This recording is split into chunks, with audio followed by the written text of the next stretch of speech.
She has set up a teacher space. Looks like the computer is propped from an ideal height and she has a board. Okay, great. 5 fingers up. Okay. So we have we noticed a lot of things in here. A lot of you noticed the same things. Some of you noticed some different things. Minimal interaction with the student that's in class. So from looking at this, I would probably assume that she had more, that this student was not the only student in class. I also see a lot of the things that you see. I see instructional strategies. Well, we'll look at that later. So we do see a lot of the same things, and we'll just keep those in mind and we'll dissect those a little later. So today we're going to be talking about setting norms and expectations, virtual engagement, and managing disruptions. So what virtual norms have you established? You can use the chat box to respond, and I am monitoring the chat box on my other computer. So you just go ahead and let me know what type of virtual norms have you established for your classes. Hard to say. I have had a class with only one student in person. It is weird. Oh, I bet it is. Use the raise hand feature to speak. Awesome. Cameras on, be on time. All cameras on at all times. Even, remain muted. Raise hand to speak. Camera on. Good morning songs for 20 minutes each day. Oh, I love that, Alexis. Good morning. Alexis is an elementary teacher, I know. Be on time, participation required, classroom jobs. Awesome. Someone else put a chart in here. Let me try to look up. Dr. Jack, I love it. I love it. I love it. Dr. Jack, you're going to have to copy and paste that in an email for me to send out to everybody. Students sign off before teacher, bell ringer, and call on each student to answer. Dad jokes as an icebreaker. Awesome. I love a good dad joke. One person in actual classroom has to be unmuted for me. Okay. Specific timing for virtuals to log in class to log in as well. Making virtual students check in at least every 5 to 10 minutes. Must participate in discussions. Students have to use the bell ringer to sign in, and they have to participate to get credit for the day. Awesome, Mr. Waldrop.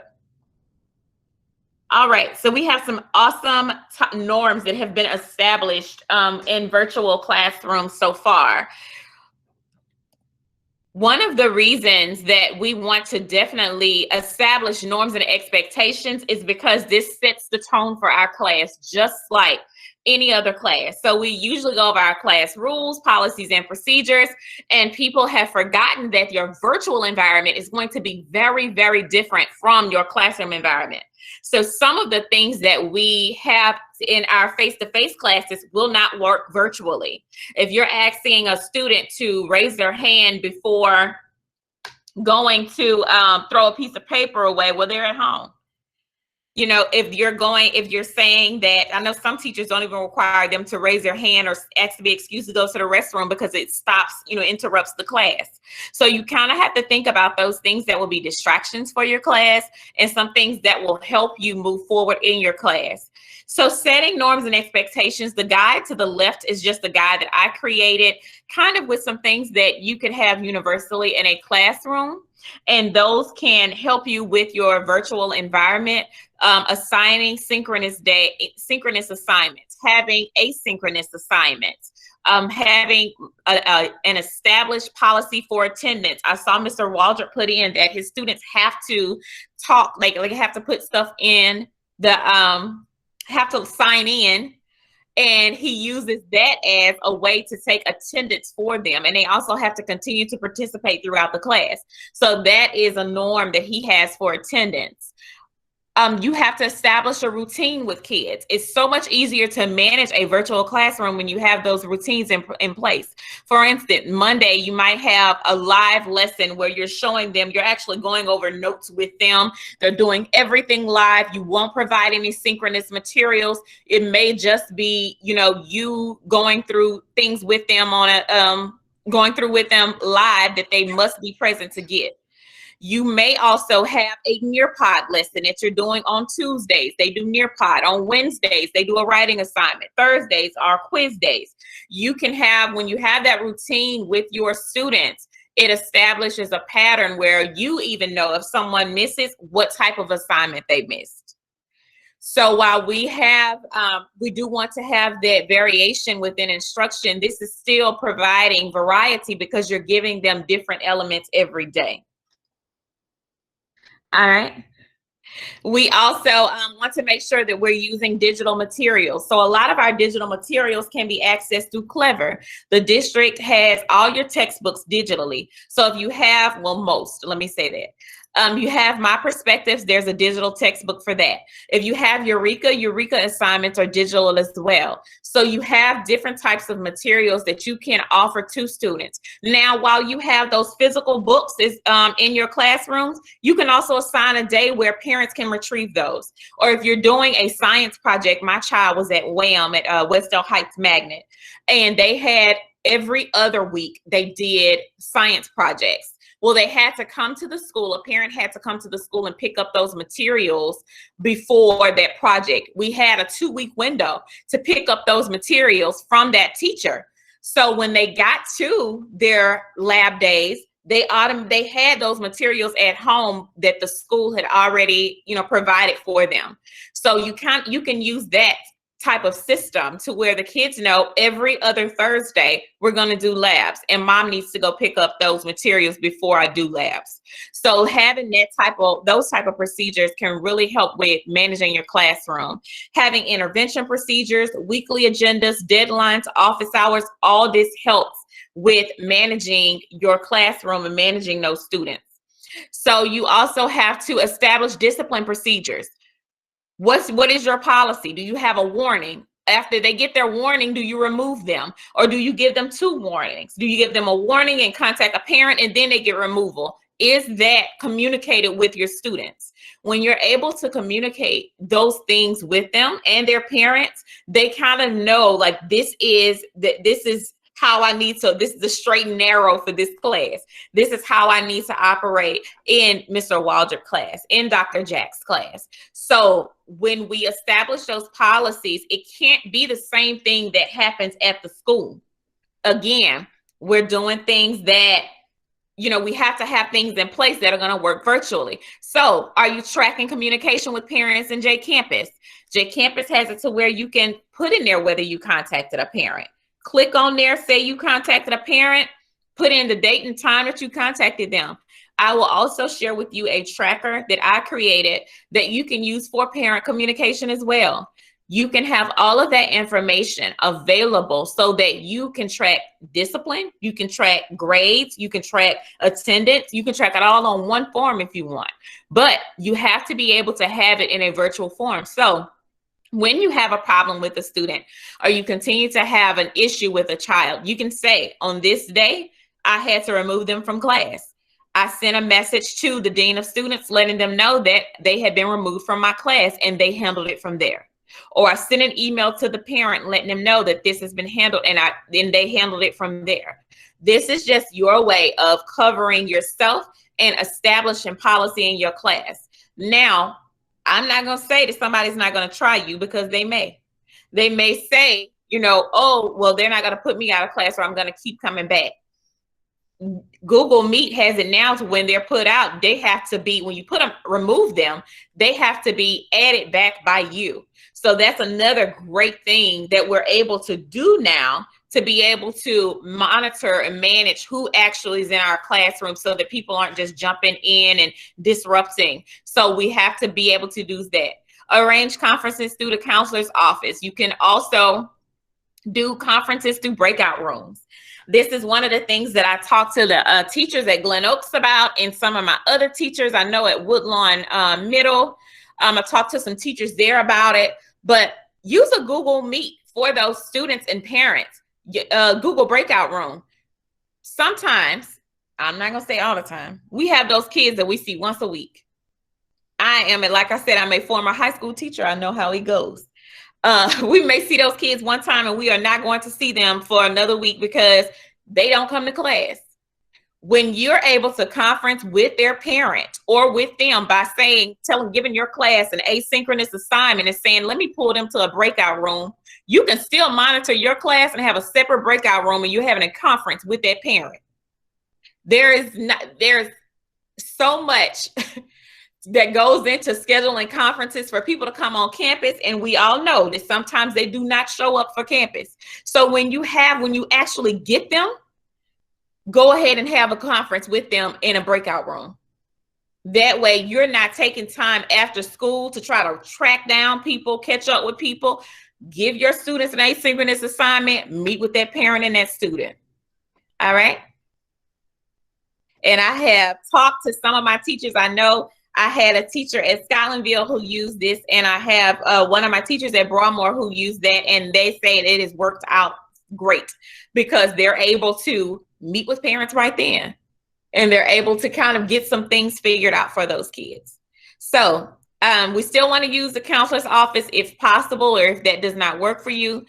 But make sure that you're meeting with them, not waiting until the kid is almost at the attendance limit, or till that kid is almost at the number of gotten a grade so low or so many zeros that they can't recover from your class.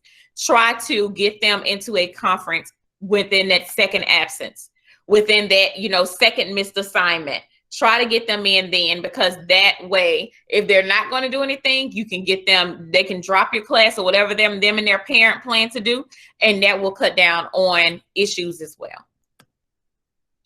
Virtual engagement.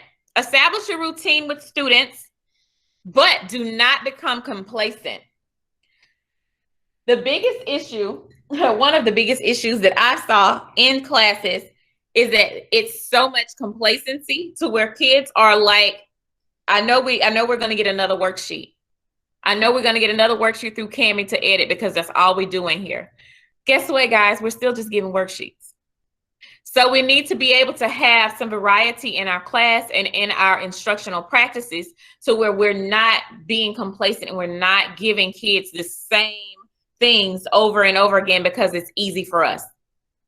Use a timer that is visible to all students. Using a timer keeps kids on pace. If you tell them you only have 2 minutes to complete this assignment, put that 2 minutes up there. Share your screen like I'm doing now, so that they can see the timer the whole time that they're working, to know how much time they have left. Using a timer is very effective, especially for motivation and keeping them engaged. Position your camera so that all students can see you. If you need to, move some people have used the things that the Promethean boards, I couldn't get the name out. The Promethean boards, and put their camera on top of the Promethean board, and then they still have their computer that they're using to work with. So that way the kids can see the entire classroom if they're virtual, and that helps with engagement as well. It also helps with social emotional learning. Students have been struggling. I know we have all probably read the articles about students struggling not to see their friends, not to see people their age, being stuck at home because their parents not allowing them to come to school. When you're putting your camera up to where they can see their peers, they can see what's going on in the classroom, it gives them a sense of normal that they're used to. So if we can do little things like that to keep our students engaged, to aid in their social emotional learning, then that's absolutely what we need to do. Call on virtual students individually. I have also witnessed, can a virtual person give me an answer? And then we're sitting for 10 seconds waiting. Virtual students, can you hear me? Can you give me an answer? Guess what? They're not paying attention. That's why no one's answering. And then if you do have that one student that's like, oh, I have the answer, that one student is always answering questions, because Sally is a 4.0 student and she believes in answering questions and paying attention because those are just her norms and that's what she does. Then the others aren't going to participate because they know Sally's going to answer every question. If Sally's answering every question, then why am I wasting my time answering questions? All right. So you have that as well, to where we need to have those norms in place with our virtual students so they know, oh, I don't know who he's going to call on. And even if you say, you know, you have an issue where you're saying, okay, well, they're saying I'm picking on them or something like that for some odd reason, use the popsicle sticks. We used to have the popsicle sticks in classes, and we would call on people, whoever's name we drew, that popsicle stick, that's what we called on. You can do the same thing. You can have all your students, your face-to-face students and your virtual students, names written on popsicle sticks, pull it out, names written on a slip of paper. You can use the, I'm trying to think of that little wheel that you can use that's on a computer that chooses people's names. I can't think of it. Mr. Waldrop, you could probably type it in the chat because I'm sure you know what I'm talking about.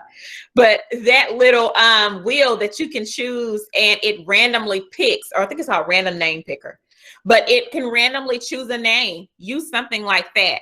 But that helps with engagement and it helps keep our kids on their toes.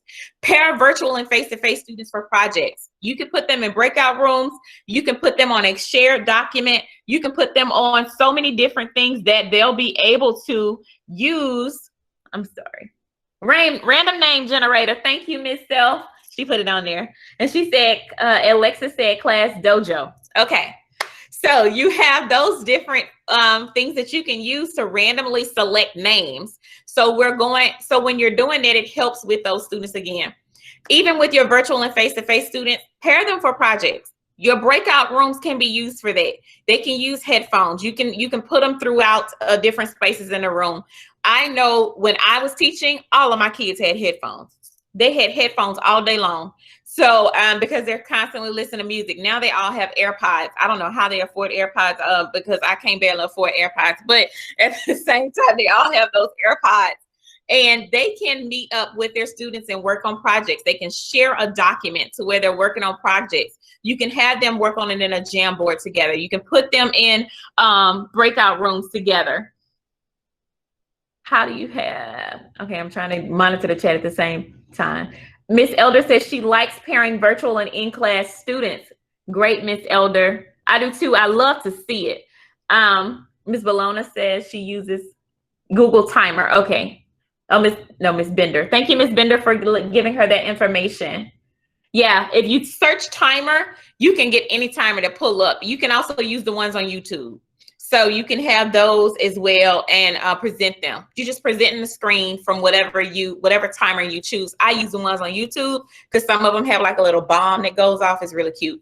But anywho, but when you're pairing those students, it makes it so much easier for you if you do a project that way. You're not trying to, you actually have someone that's working with someone virtually. So you're not trying to like monitor the virtual students and how they're doing it. You have someone in class, you have a student that is working with them. So all you're doing is still monitoring, walking around and, hey, how you guys need any help with anything, kind of gauging and seeing where they are. So that is a great tool to use when you are trying to pair students and have those small groups.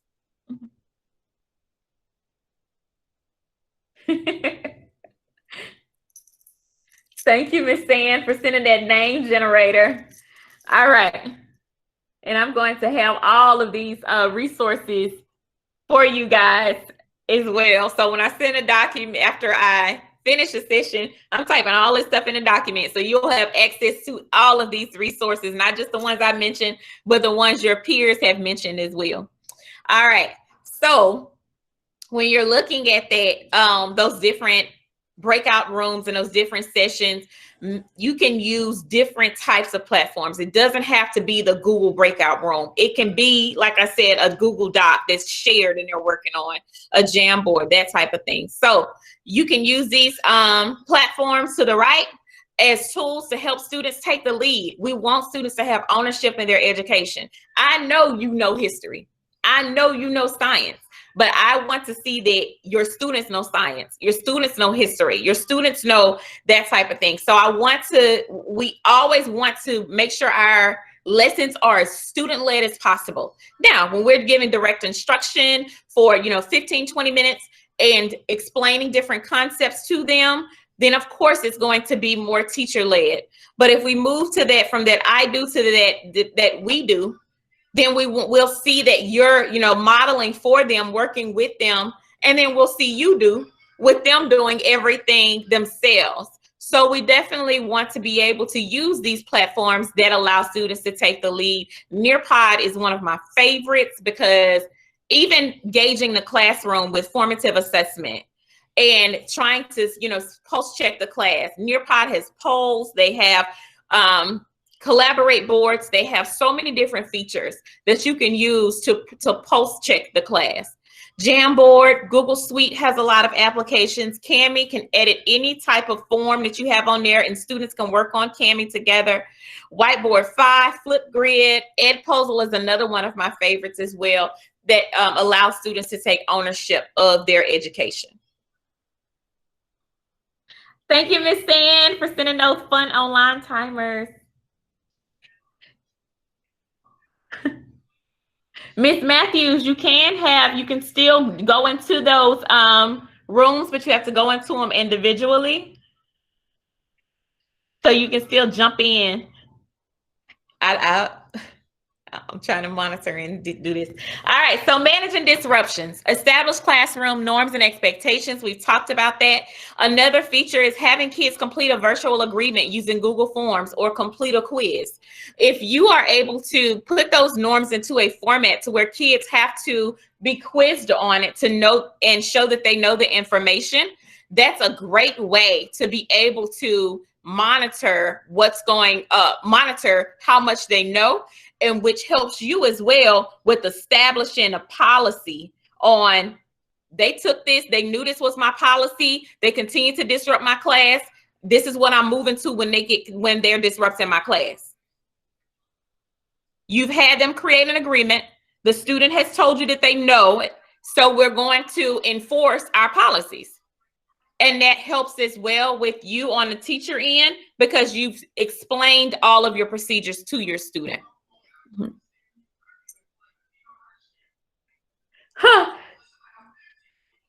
Using a different screen. Yeah, they can. They have found out the same way they find out ways to get over our Wi-Fi when they're at school and get on Facebook and Instagram and Snapchat is the same way they found ways to get around GoGuardian. So I absolutely understand, Ms. Jolie, on what you're saying on that because they do that as well. Someone said put in a ticket for that and they should be able to do it. Someone says using Centrex to get around GoGuardian. Yes. Unfortunately, that's something that we can't control. Even if they get on their phones, we can't control their phones because it's their private device. So they can be supposed to be in your class and they're on their phone playing a game. That's something that we can't monitor and control, and it is very, very frustrating. So I understand that completely. But hopefully we can, with some more engagement and that type of thing and monitoring and using some of these tools, we'll be able to monitor them a little better. That's what I try to find the bright side of everything. So create a discipline policy for virtual students. Consistency. Once a rapport is established, you will have minimum distractions. You'll still have some distractions, but we're hoping to minimize those because just like in the classroom, once a child sees this is how this goes for this class, they are least likely to continue with that behavior.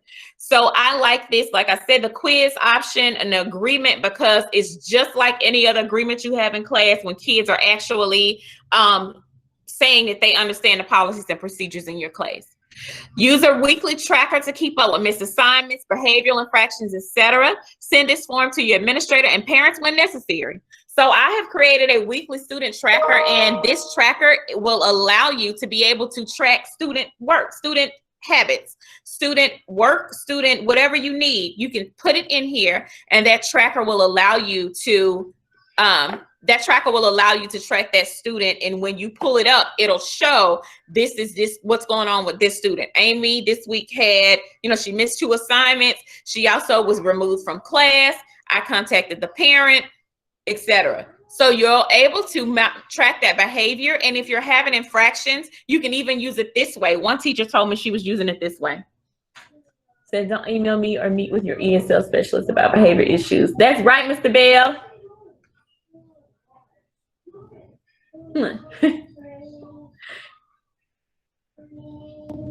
That's right. Okay, I'm monitoring the chat and doing this. So habitual offenders, Miss Daigle said habitual offenders in my class have to turn their desk around so I have a visual of their screens. Oh, that's good.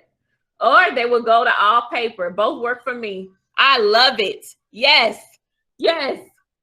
All right, Mr. Bell, that is great. Don't forget, Mr. Bell is one of our ESL specialists. So he said, don't forget to email him or meet with your ESL specialist when you're having behavioral issues, attendance issues, need help in class, and contacting parents for online students too.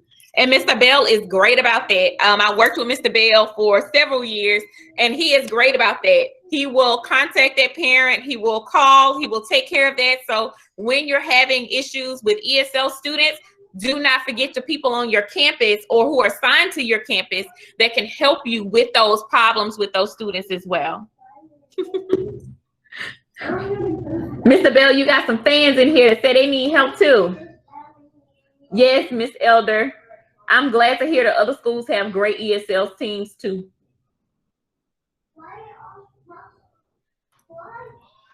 All right. So when you're using that tracker, you can use that.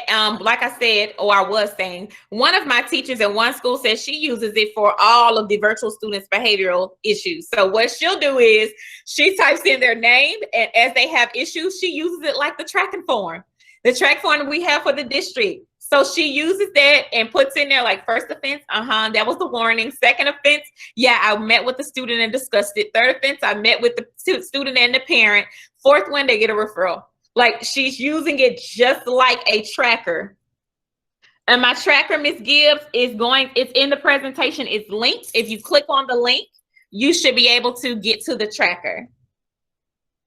But I'll send it, I'll send the link out again at the end if you weren't here in the very beginning to get it. Because I know one of these platforms, you can't look back on the chat. You have to be there for the chat. I don't know if it's Google Meet or Microsoft Teams, but I'll send it at the end.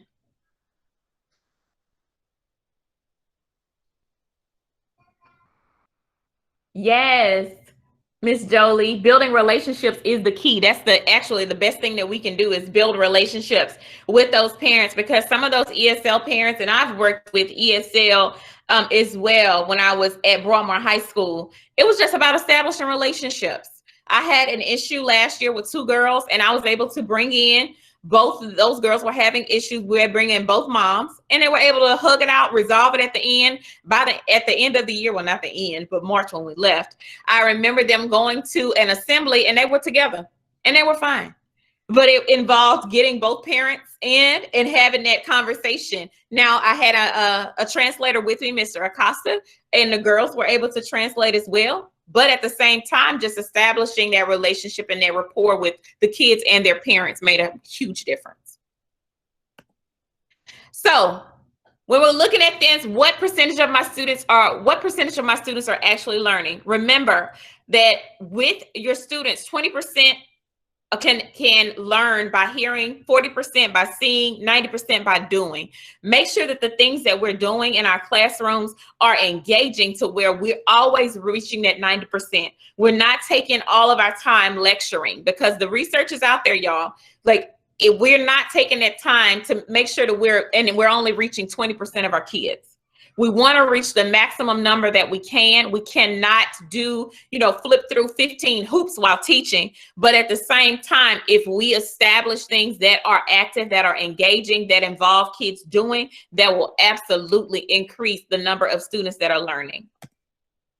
So quick recap, we're going to close it out. Like I told y'all, I like to begin on time and end on time, and end early if I can. So we are going to establish norms to set a precedence for our class. Those norms that I have created on that document, you're free to use, are linked as well, so you'll have access to it.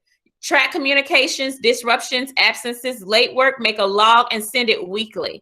Weekly agenda, students and parents can preview the weekly agendas. Just help, because if kids know what you're doing, then this is it makes it so much easier for them and their parents to be able to prepare for the lesson, and use a variety of tools. EBR has a plethora of platforms. Explore Clever to find your niche. I know at Glen Oaks, when we started off this year, I said, find 2 platforms that you can use. every other week, look at 2 more platforms. Try to see that. But if you find that, okay, I tried these and it doesn't work, Nearpod really, really works for me, just make sure that you're using a variety of tools within Nearpod and it's not just information. So let's switch it up and establish these policies and procedures and the way that we teach to where we're offering a variety to keep our students engaged, which decreases classroom disruptions and interruptions. What if there's no support, especially when you are having issues with behavior? What do you do? Students are also logged in, but do not remain in front of their computer. You can, Ms. Jefferson, you can get them to, that can be a requirement of your class for you to have them stay in a seat. That can be a part of your procedures. When we talked about the procedures in the beginning, the norms that you need to set up for virtual classes, that's your policy. That's your norms. Ms. Myron is in here as well. Ms. Myron is an amazing ESL specialist. And she also said next step would be a home call, but I don't know if that would be recommended in the current climate. Right. So they have a plethora of different things. So that's your policy. You have to take that to your administration. When you track that and you've done your part, that's all you can do is do your part. If a student is still disrupting my class and not participating or not doing what they're supposed to do, that's out of my hands at that point. That student logs on, don't worry about it, Miss Jefferson. You got your stuff, you have it tracked. You have a tracker that you can use, like the one I gave you. Track all of that on there. Logged into class, didn't do any work. Logged into class, didn't do any work. So if that student fails on their own because you provided them with the support. You've taken your support to the administration. Nothing has been done. You're doing your part as a teacher by exposing them to learning. When you have them log on and you're teaching and you have tools, you're exposing them to learning. So don't worry about that type of stuff. You've done your part. We can't jump through 15 hoops, y'all, for stuff that we can't control. I'm that teacher too. I was always like, what else can I do? What else can I do? Some stuff is just out of our hands. So I'm going to go ahead and send the link for today's attendance.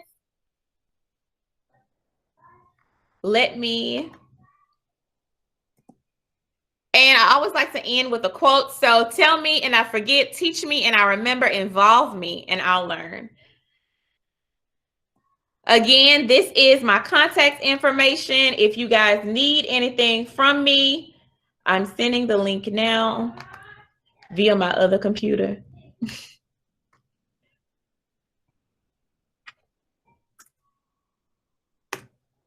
So go ahead and get your attendance here so we can issue those CLUs. They'll be done within a week. Thank y'all for joining in. If y'all need me, I am a high school specialist. I work with all high schools were secondary. Let me say that because I work with some middle schools too.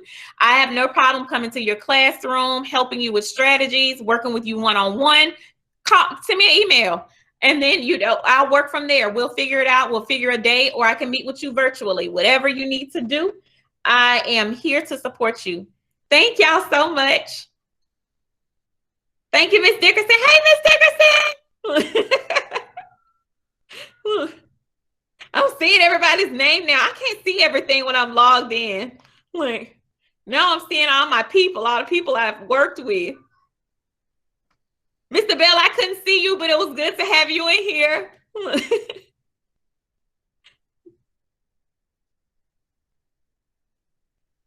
Yes, I see the whole Broadmoor crew, Mr. Waldrop, Ms. Dickerson, Ms. Myra, Mr. Bell. Thank you, Ms. Lewis? Thank you, Mr. Lewis. I know my Broadmoor people always support me. My Glen Oaks people too. Hey, there go Miss Schaefer. What, Miss Hanson? Hey, Miss Hanson, there go my other people. Oh, I see you, Miss Opal, my restorative practices cohort. Oh, I love them too. They're amazing. All right, y'all. So I'm going to go ahead and log out so I can get ready for my next session.